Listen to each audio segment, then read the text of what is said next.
Boa noite, irmãos queridos. A graça e a paz do nosso Senhor e Salvador Jesus Cristo. É um prazer enorme estar aqui, num final de semana intenso.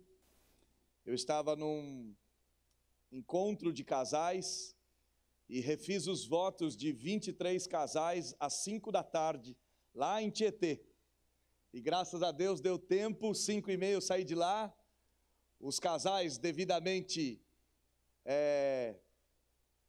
votados, confirmados, aliançados, firmes mais uma vez, e graças ao bom Deus, aqui estou. Sou pastor da Igreja Presbiteriana do Brasil, pastoreio a Igreja Presbiteriana da Capela, aqui do lado, e sou professor do curso Perspectivas, no quesito histórico. A minha outra formação, além de teólogo, eu sou historiador, então eu acabo falando de história ou história das missões no curso Perspectivas. Esse ano foi uma bênção, eu dei aula em vários lugares, ano que vem parece que a agenda vai ser mais apertada ainda, e Deus nos dará graça, nos dará força, até que Ele nos chame, Ele mesmo nos sustentará para a santa e bendita obra do Senhor. Sem mais delongas, convido os irmãos a abrirem as vossas Bíblias, Filipenses capítulo 1, versículo de número 12 até o versículo de número 26, está escrito assim na santa palavra do Senhor. Quero ainda, irmãos, cientificar-vos de que as coisas que me aconteceram têm antes contribuído para o progresso do Evangelho, de maneira que as minhas cadeias em Cristo se tornaram conhecidas de toda a guarda pretoriana e de todos os demais.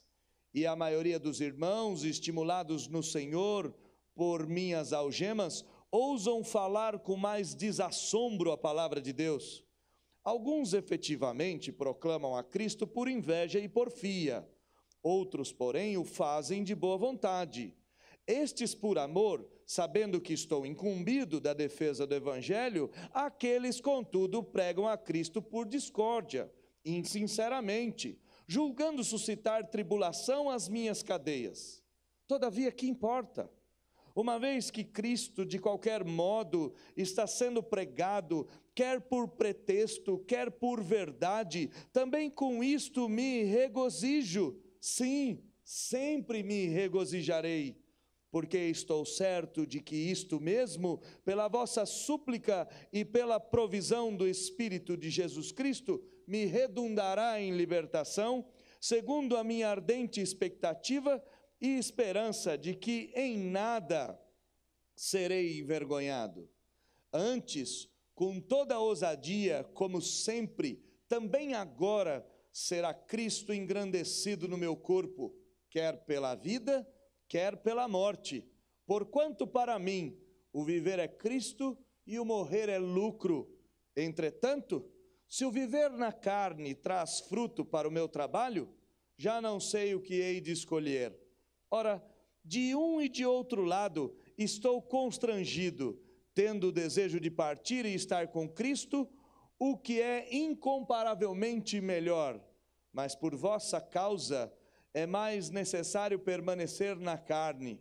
E convencido disto, estou certo de que ficarei e permanecerei com todos vós para o vosso progresso e gozo da fé, a fim de que aumente, quanto a mim, o motivo de vos gloriardes em Cristo Jesus, pela minha presença de novo convosco.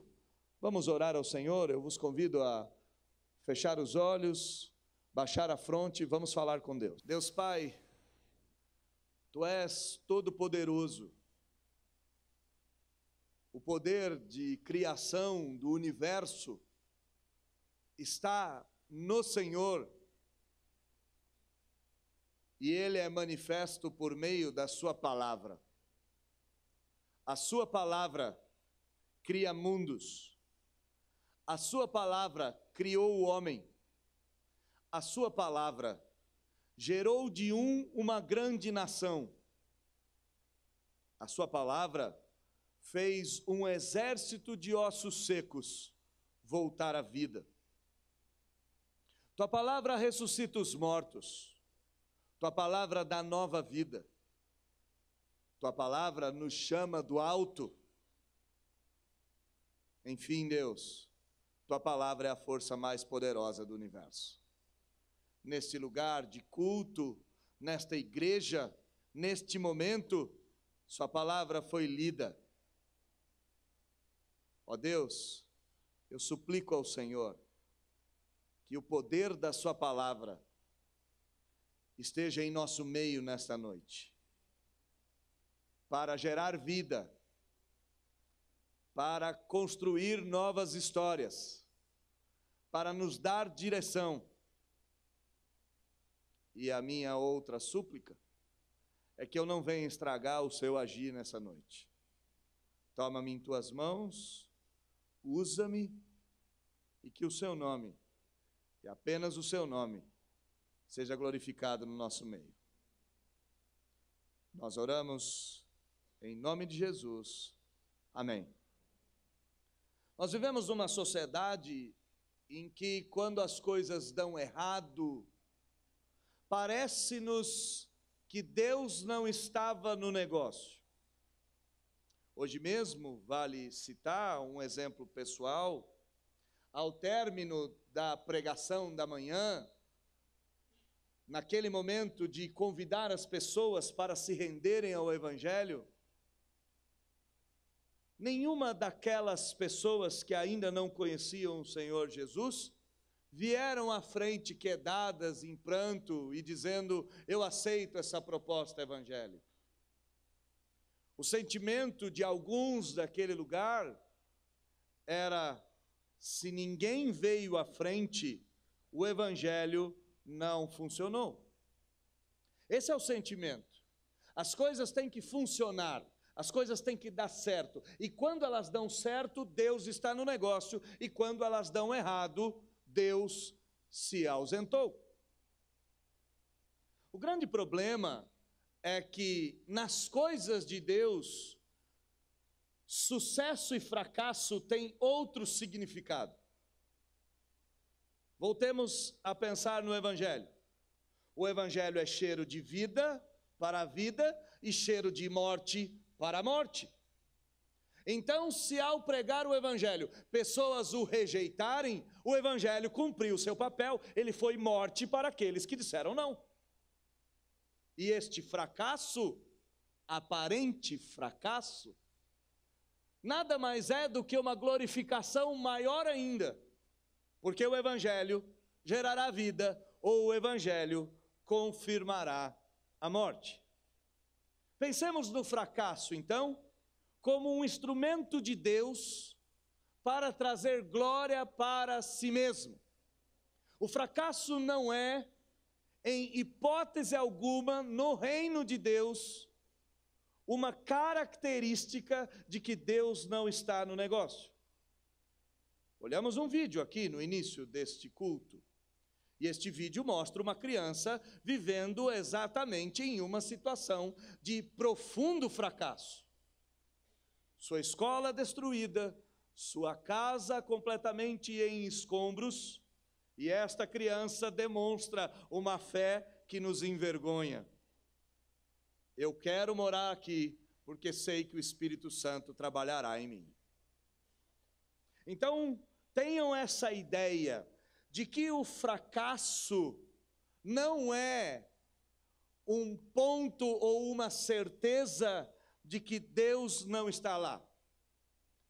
Quando eu escrevi esse sermão, eu sou um sujeito que gosto muito do universo de Senhor dos Anéis, do universo de Crônicas de Nárnia, gosto muito do universo de Star Wars, Star Trek, até mesmo por causa da minha geração. Eu sou da década de 70, do final dela, graças a Deus, não do início, bem do finalzinho dela. E por ser um sujeito do final da década de 70, eu sou um sujeito vidrado em George Lucas, por exemplo. E assistindo o último filme da saga Star Wars, uma frase do mestre Yoda me chamou a atenção e eu anotei.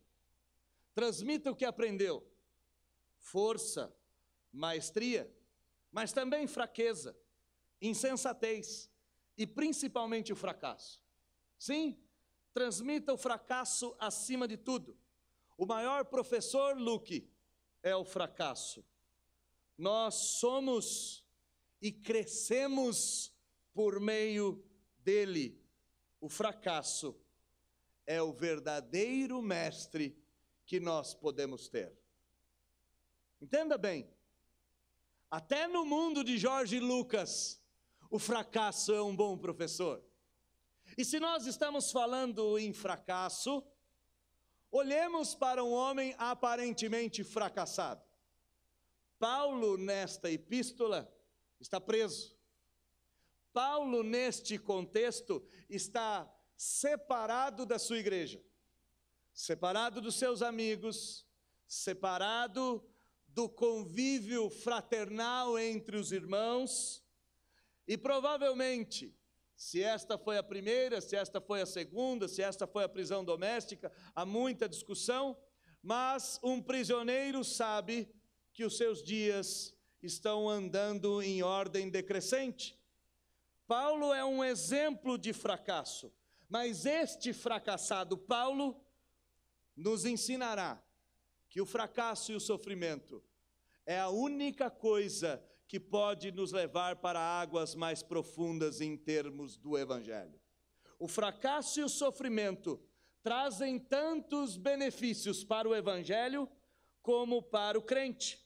Olha comigo no versículo de número 12, como o sofrimento contribui para o avanço do Evangelho. Paulo nos diz no versículo 12 algo maravilhoso. Quero ainda, irmãos, cientificar-vos de que as coisas que me aconteceram têm antes contribuído para o progresso do Evangelho. Paulo não nos deixa dúvida, o versículo é autoexplicativo, não é nada que acrescentar aqui do que os nossos próprios olhos não consigam enxergar. Quero fazer vocês lembrarem, quero fazer com que vocês tenham ciência, quero fazer com que vocês tenham conhecimento de que a minha prisão contribuiu para o progresso do Evangelho. Como eu disse a vocês, sou um sujeito vidrado nesses mundos de Tolkien, Lewis e George Lucas. E C.S. Lewis é um autor e um escritor que diz coisas que eu sonhava em dizer. E uma dessas coisas é: Deus sussurra em nossos ouvidos por meio do nosso prazer, fala-nos mediante a nossa consciência quando estamos bem, mas Deus grita por meio da nossa dor. A dor e o sofrimento é o megafone único capaz de despertar o mundo. Paulo dizia isso. O meu sofrimento tem servido como um megafone celestial, tem servido como uma anunciação que reverbera, e isto tem propagado o Evangelho.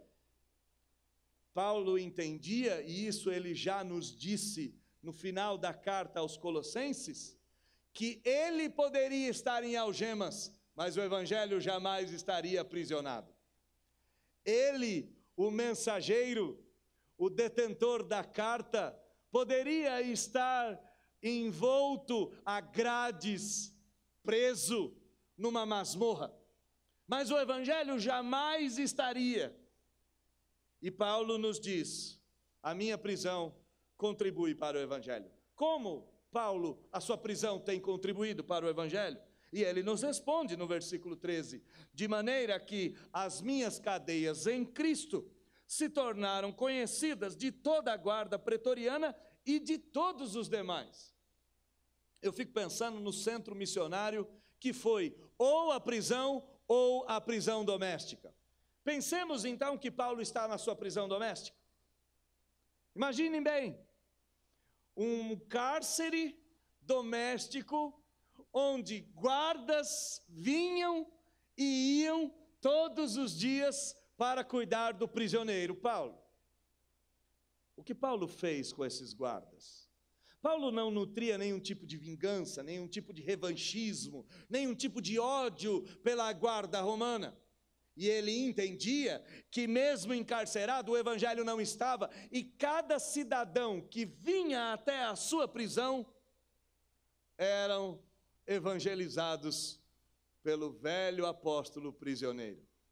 A guarda pretoriana era o creme de la creme, era o suprassumo da polícia romana, aqueles mais próximos do imperador. Diziam inclusive que a guarda romana tinha um César, não o César tinha a guarda pretoriana. Tão poderosa era esta guarnição. E Paulo diz que o evangelho se tornou conhecido de toda a guarda pretoriana.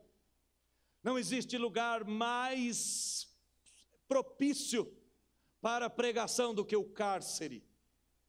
Bom, os prisioneiros terão que te ouvir. Aliás, eles vão para onde? Estão lá? Os guardas terão que te ouvir. Virão todos os dias falar contigo. E na troca de guarda, Paulo tinha a oportunidade de pregar.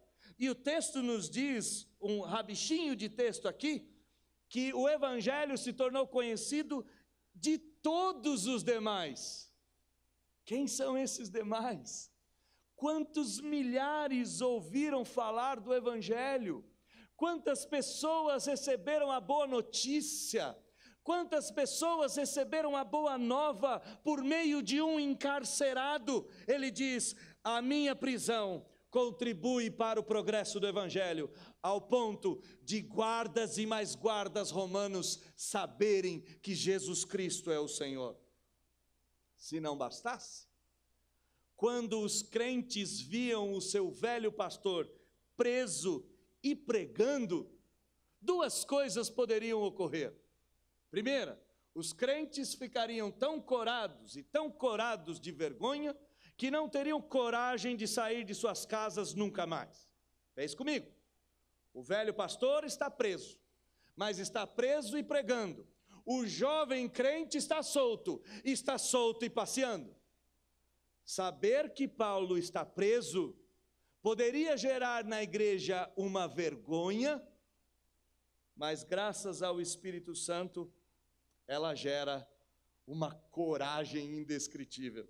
Versículo 14 diz que a maioria dos irmãos, pense comigo, eu não sei, eu não conheço a proporção da igreja, de quantos membros estão aqui ou não, então eu não conseguiria chutar. Eu conheço a minha, eu olho para os bancos, sei se a igreja está cheia, se a igreja está vazia, se tem 200, se tem 100, se tem 300, eu sei da minha igreja, aqui eu não consigo dizer. Mas pensemos que a maioria de nós, por saber que Paulo está preso, fracassado, encarcerado, tem um estímulo extra do Senhor por meio das algemas e ousam falar, versículo 14, com mais desassombro.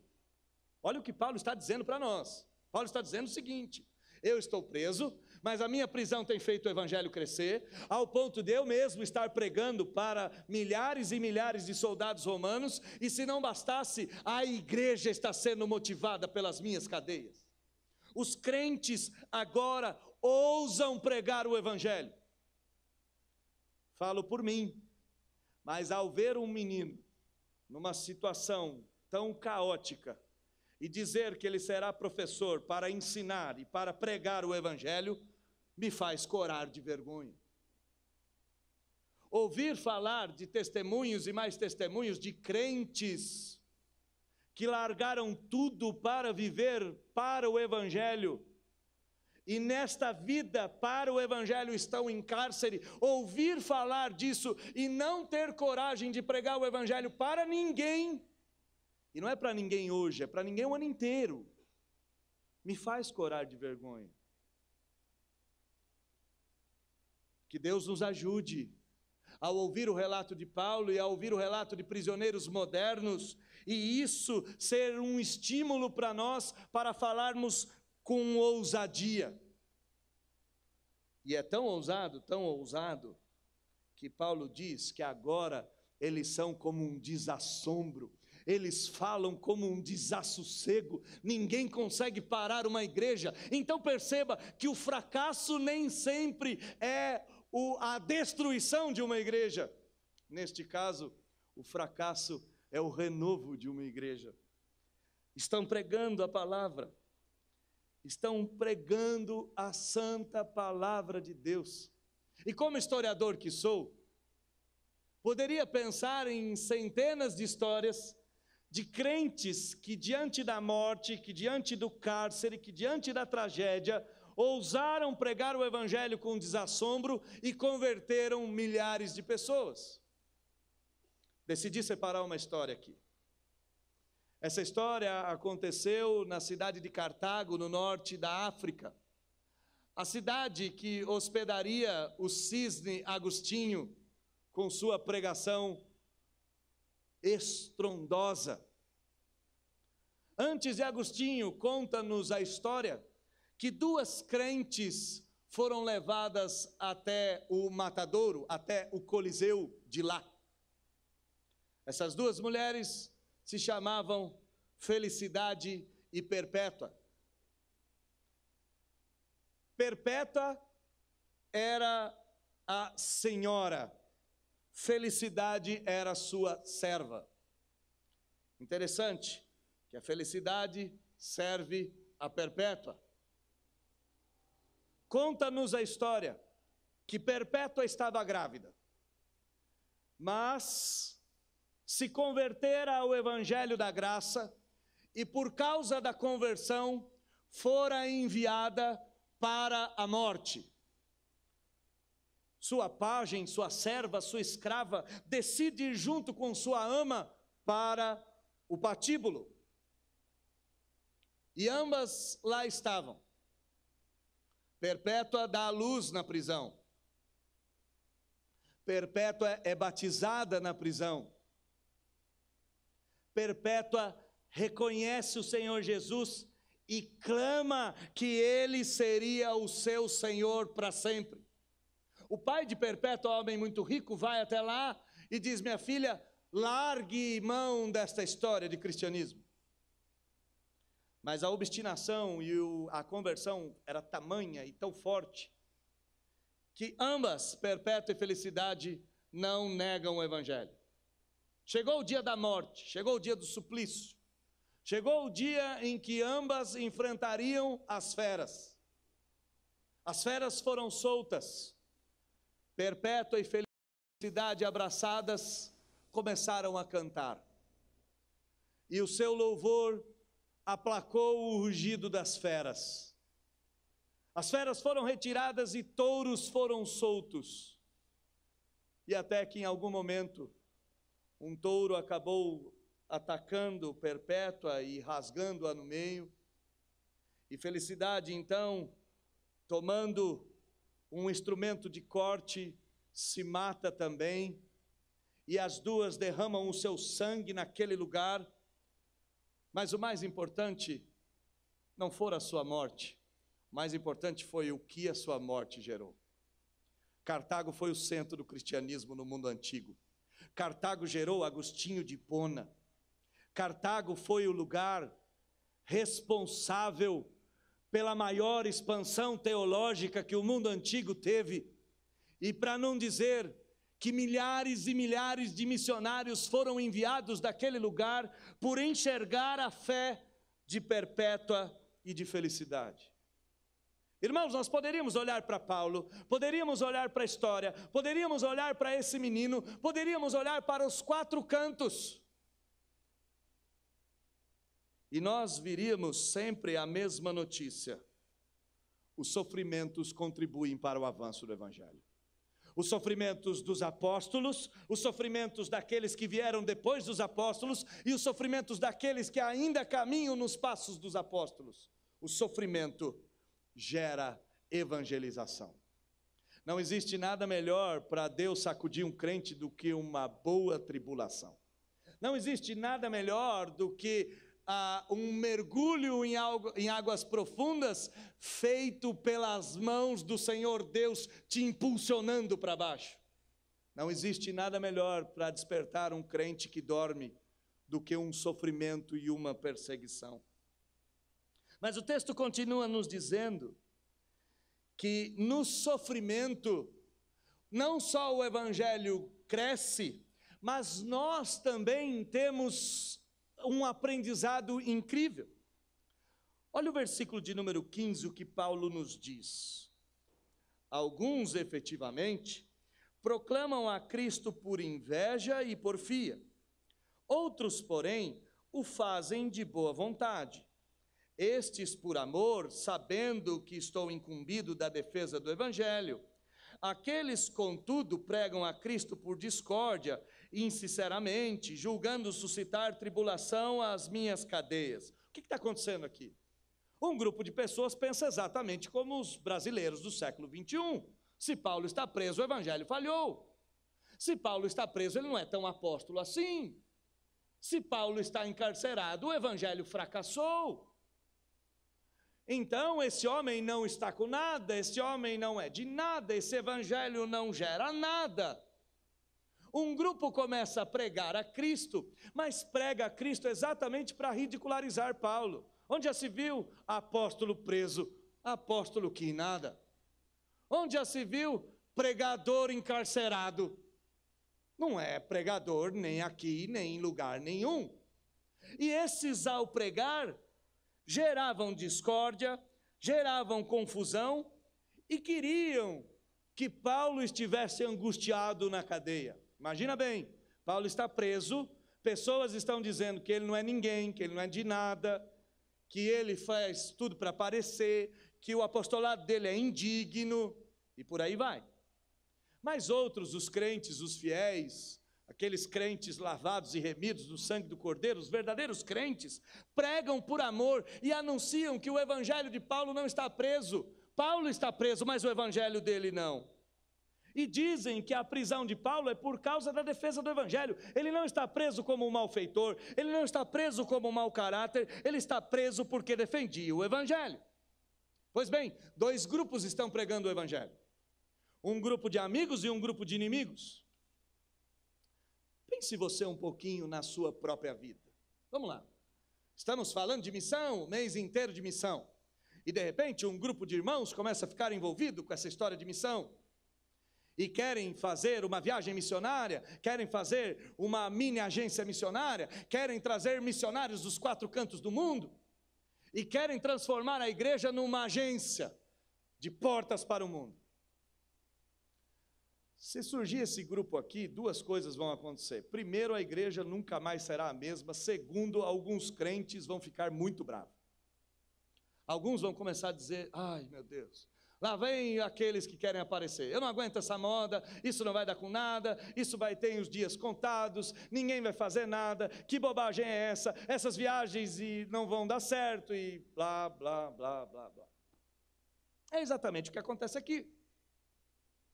Agora, a questão é que Paulo, por entender que a prisão está moldando o coração dele e pregando o evangelho, ele nos diz algo no versículo de número 18 que nos assusta. Ele diz, que importa?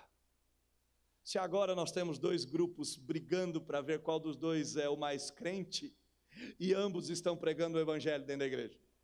O que importa se agora tem aqueles que vão fazer missão para fora e aqueles que querem fazer missão para dentro? O que importa se há um grupo agora que quer os pequenos grupos, que quer solidificar os cultos no lares, enquanto outros querem alcançar o Quênia? O que importa? Se eles vão brigar, se vão fazer por inveja, se vão fazer por porfia, não é problema meu, o apóstolo Paulo diz. Somente uma boa perseguição e um bom sofrimento tira o eu do crente, né? Paulo não quer saber dele, Paulo não quer saber das facções, Paulo não está interessado se temos 2 ou 3 grupos querendo ver qual desses trabalhos é o melhor. Paulo simplesmente diz que se Cristo está sendo pregado, quer por pretexto, quer por verdade, quer de qualquer jeito, quer em pequeno grupo, quer em missão urbana, quer em missão em qualquer lugar, se Cristo está sendo pregado, o que importa, meu Deus do céu? Eu estou feliz, é o que ele diz. Ele está preso. Tem gente pregando o evangelho para dizer que ele não é de nada. Tem gente pregando o evangelho porque gosta dele, e ele simplesmente diz, eu estou feliz, porque o evangelho está sendo pregado. Saibam, irmãos queridos, que uma das grandes verdades é que Deus às vezes destrói o nosso conforto para acabar com as nossas corrupções do coração. Deus às vezes tira o nosso conforto para nos livrar da devassidão, da preguiça, das coisas pecaminosas que não nos impedem de sair e pregar o Evangelho, de sair e pregar o Evangelho. A pobreza mata o orgulho. As repreensões acabam com a ambição. O sofrimento acaba com o orgulho. E uma boa prisão acaba com a mesmice da vida. E para não dizer, acaba com a soberba do crente. Que importa se eles estão pregando o Evangelho? Eu estou feliz.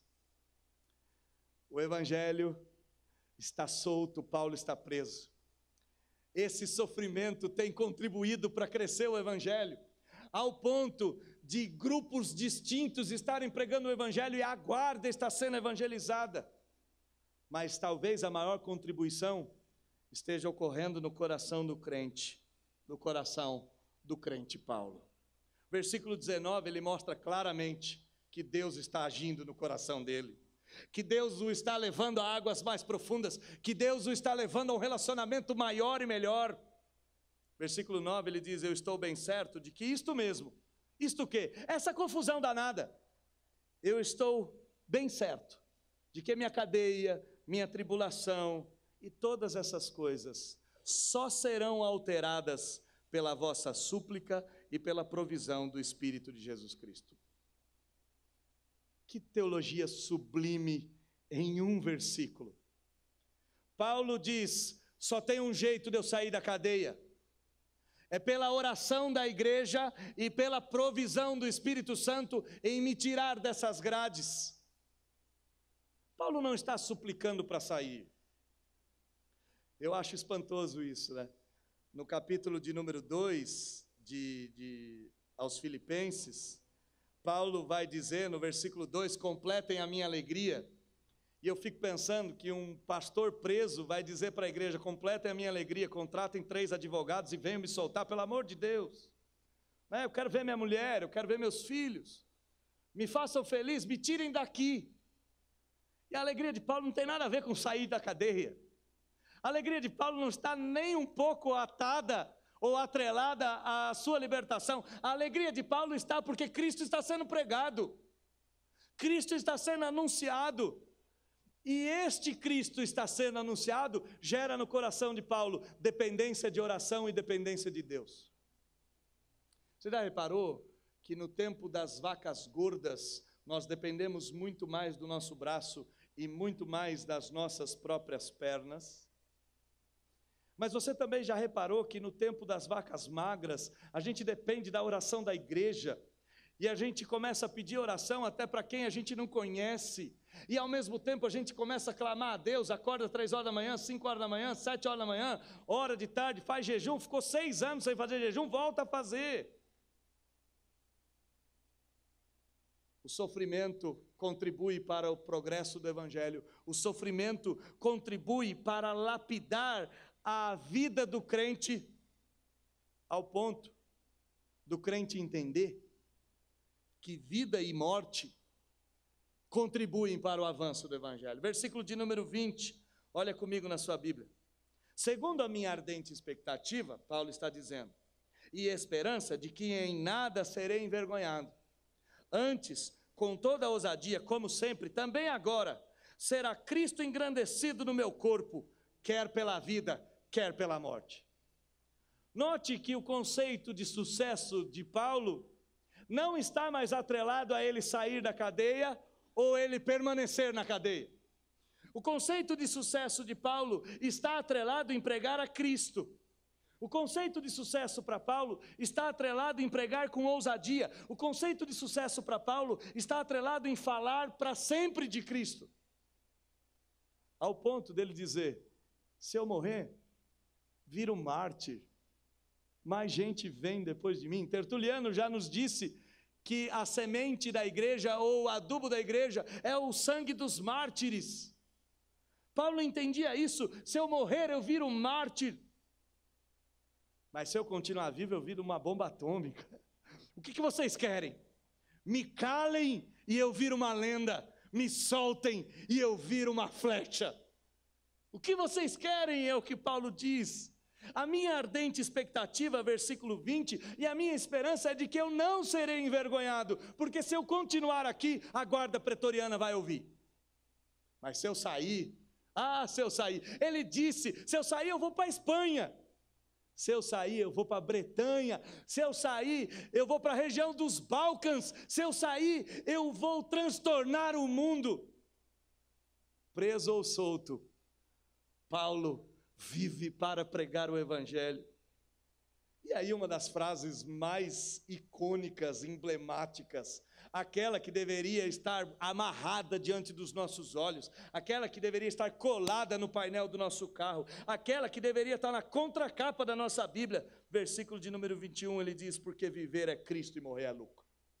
Ah, que paulada! Como esse homem chega a essa conclusão? Porque ele entende que o sofrimento só contribui para o crescimento do evangelho. Ele entende que mergulhar em águas mais profundas é se assemelhar a Cristo, sofrendo as chagas de Cristo no próprio corpo. Ele entende que experimentar águas mais profundas é exatamente tomar a cruz e seguir. Ele entende que um cristianismo mais espiritual, mais autêntico, mais verdadeiro, mais frutífero, não pode vir apartado da cruz. Ele entende isso, ele compreende tal coisa. Se não tomar a sua cruz e não me seguir, disse o Senhor Jesus, não é meu discípulo. Paulo afirma que vida ou morte lhe serão maravilhosos. Vida ou morte pregarão o evangelho. Vida ou morte anunciarão a Cristo. Um puritano disse o seguinte: as Escrituras ensinam-nos a melhor maneira de viver, a mais nobre forma de sofrer e o modo mais confortável de morrer. Vou repetir. As Escrituras nos ensinam a melhor maneira de viver, a mais nobre forma de sofrer e o modo mais confortável de morrer. Aquele que não perder a vida não se salva, mas aquele que perder a vida por amor de mim e por amor do evangelho será salvo, disse o Senhor Jesus.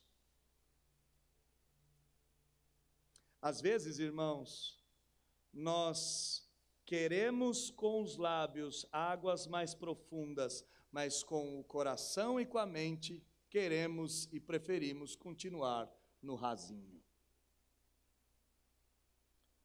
Águas mais profundas se dará quando as chagas de Cristo forem tatuadas nas suas costas. Aos jovens que aqui estão, pregar ou tatuar que Jesus Cristo é o Senhor, ou escrever qualquer versículo bíblico ou qualquer outra coisa, nunca se assemelhará a uma boa marca de um sofrimento de um cristão que padeceu por amor ao Evangelho. Somos ligeiros em escrever Jesus no corpo, mas somos lerdos para ter as marcas da cruz no nosso corpo. A vida e a morte, na mentalidade de Paulo, na mentalidade de Cristo, na mentalidade de perpétua e de felicidade, na mentalidade deste menino que nos foi visto, vida e morte contribuem para o avanço do Evangelho. E aí Paulo mostra uma dúvida aqui, né? E essa dúvida talvez seja o ápice da nossa vergonha nessa noite. Porque note que no versículo de número 22, ele vai mostrar que ele está realmente com um problema sério e precisa resolver esse problema. Ele diz: entretanto, o viver na carne traz fruto para o meu trabalho. já não sei o que hei de escolher. Ora, de um e de outro lado, eu estou constrangido. Tenho o desejo de partir e estar com Cristo, que é incomparavelmente melhor. Mas continuar preso por vossa causa, se é mais necessário, eu permaneço na carne.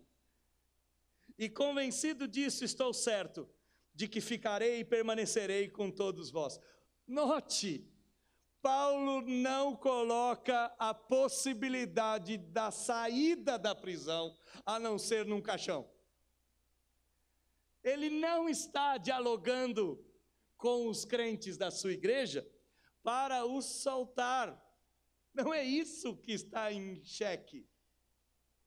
Ele diz, eu estou com um problema sério, porque quando eu acho que eu vou morrer, eu fico super feliz. Por quê? Morrer é encontrar com Cristo. Antes de explicar o texto, a minha conversão se deu há uns quase 20 anos atrás. E o meu nome é Daniel. E o primeiro livro que eu li foi Daniel. E eu não entendi nada, lógico, não entender nada mesmo. Eu tinha que ler Mateus 5, as bem-aventuranças. Depois, sei lá, ler as parábolas do reino, e por aí eu deveria ir, mas eu fui para Daniel. E aí alguém me disse que Daniel falava da volta de Cristo, e que Cristo estava às portas.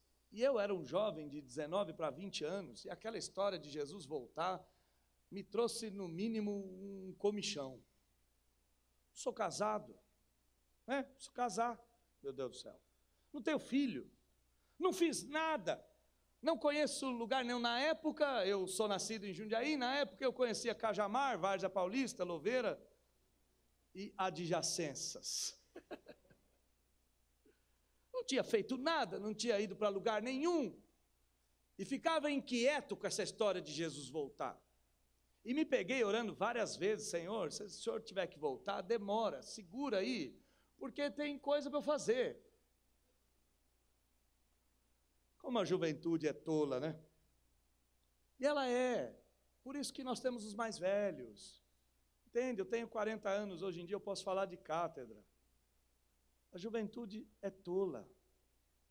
Ela tem uma força muito grande, mas ela tem uma tolice do tamanho da sua força. Por isso que precisa das pessoas mais velhas. E eu não é uma crítica, não. Eu estou olhando para mim, não estou olhando para vocês. E se depois você quiser alguma prova, a Luana está comigo há 17 anos, ela está comigo desde a minha juventude. Pergunta para ela se a juventude é uma tolice ou não. Ela vai te dizer. Mas o que Paulo diz aqui é que se Jesus voltar, eu estarei bem. Se Jesus voltar, eu estarei feliz. E ele chega a nos dizer que se Jesus voltar, estar com ele é incomparavelmente melhor. O que te impede de fazer missão? A morte? Será que a morte é um bom impeditivo? Vamos para o pior já, né? Eu podia falar o escárnio, podia falar os vizinhos, podia falar os seus parentes não te chamando mais para participar do churrasco, podia falar de inúmeras coisas, seus amigos de escola não mais dialogando com você, te tirando do grupo do WhatsApp, e etc, etc, etc. Vamos falar da morte, esquece essas trivialidades, isso não é nada. Pense na morte. A morte é um motivo suficientemente grande para te impedir de pregar? Talvez você não entendeu o que é morrer. Porque se ao descer aqui, e eu tropeçar, e bater a cabeça e morrer, saibam, irmãos, que vocês vão ter um trabalho danado, mas eu vou estar cantando. Eu estarei nos braços daquele que me salvou. Vou olhar para ele, enfim, eu não conheço o rosto dele. Eu não sei como ele é. Eu não sei como ele é. Eu tenho inúmeras imagens na minha cabeça, mas enfim eu o verei. Esses olhos o verão. E se eu ver o verbo da vida, se eu ver a luz do mundo, se eu ver o Rei dos Reis, se eu ver o Senhor dos Senhores, é incomparavelmente melhor do que qualquer outra coisa. Casamento que nada. Volta. Apaga. Essa não ficou boa. Tudo bem. Bobagem. Paulo entende isso, irmãos. Quer mergulhar em águas mais profundas? Esteja disposto a morrer, não de forma metafórica, mas de forma carnal. Ah, mas eu tenho isso para fazer, eu tenho aquilo. Que se compara. Coloca alguma coisa na balança, o que se compara. Eu quero ver meus netos, eu quero ver meus filhos, eu quero casar minha filha.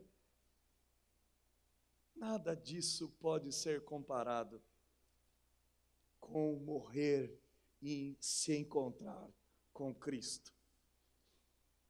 Mas Paulo está num dilema. E qual é esse dilema?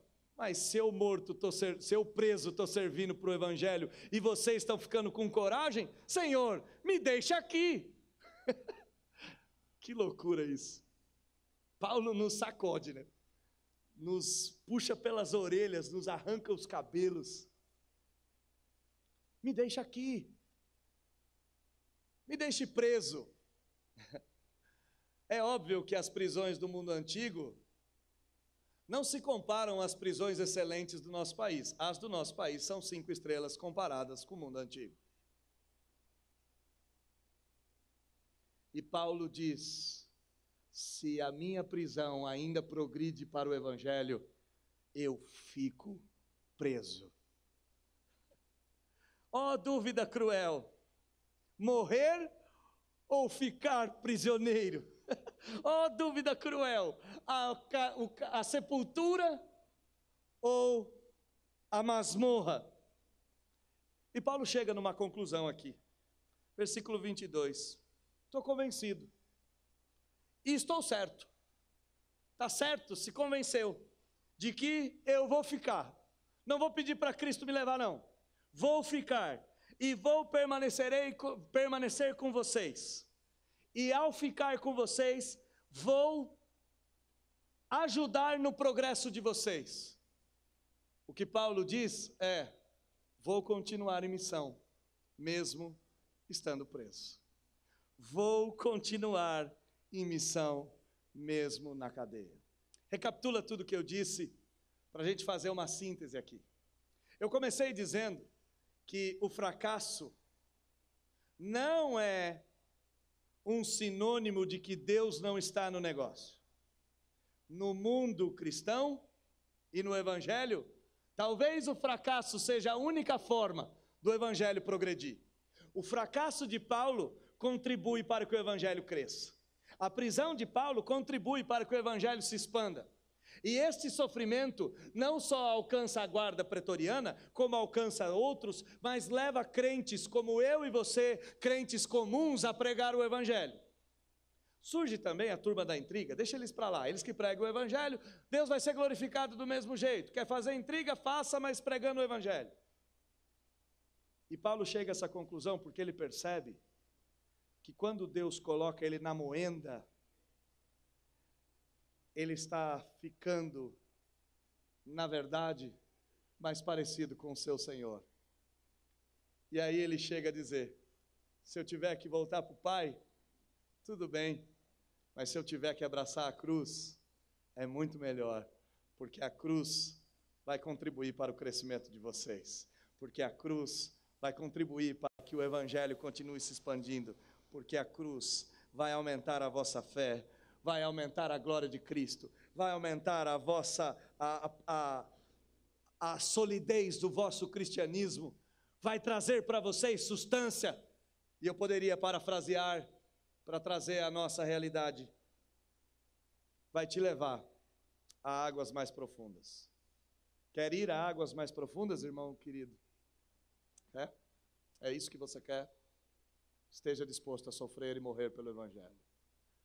Não há lugar mais profundo do que preso nas chagas e nos pregos que seguraram o nosso Senhor e Salvador. Não há lugar mais profundo para um cristão estar, senão numa masmorra, atrelado, amarrado ao Senhor e Salvador. Lembrem-se, se Deus pesar a mão e amanhã começar o sofrimento, é a hora dos seus vizinhos, dos seus amigos, dos seus parentes, de outros crentes verem o Evangelho brilhar. Porque eles dirão, como é que pode estar sofrendo assim e estar pregando? E você vai dizer, porque eu aprendi que cristianismo sem sofrimento é falsidade. Cristianismo de verdade é tomar a minha cruz, seguir o meu mestre, seguir os passos de Jesus. Vamos orar e a gente termina esse culto dessa noite. Ó Deus Todo-Poderoso, obrigado, Senhor, por nos mostrar um sentido que talvez alguns de nós não tivesse pensado, para águas mais profundas. Para Paulo, águas mais profundas era a masmorra. Para Paulo, águas mais profundas era o cativeiro, porque lá ele teve a oportunidade de crescer como crente, de confiar na oração e no Espírito Santo. Teve a oportunidade de pregar para não crentes, eram obrigados a ouvi-lo, teve tempo para isso. Teve a oportunidade de abrir mão do seu próprio ego e decidir que se o Evangelho estava sendo pregado, essa era a alegria dele. E por fim, Paulo teve a sensibilidade para entender que se ele morresse nessa cova, nessa catacumba, nessa masmorra, e fosse até a cova, ele estaria nos braços do Senhor. Mas se ele continuasse preso, isso serviria para o crescimento do Evangelho. Homens teriam mais fé, homens teriam mais certeza, crentes ficariam mais firmes. Então Paulo não ousa pedir a liberdade, simplesmente diz, Cristo Jesus, meu Senhor, se o Senhor me levar, tudo bem, mas eu acho que ainda dá um tiquinho de trabalho aqui, me deixa pregar o Evangelho, porque quando eu estou em águas mais profundas, eu levo irmãos a águas mais profundas. O melhor mestre que nós podemos ter, ó Senhor, é o sofrimento imposto pelo Evangelho. O melhor mestre que nós podemos conhecer é a mão pesada de Deus, tirando de nós a mesquinhez, a preguiça, a inércia e nos levando para a profundidade dos cravos e nos levando para a profundidade da cruz e nos levando para a profundidade do martírio. Desperta-nos nesta geração para estarmos dispostos a viver e morrer pelo Evangelho. Nós oramos agradecidos ao Senhor e fazemos isso em nome de Jesus. Amém. Deus os abençoe, irmãos.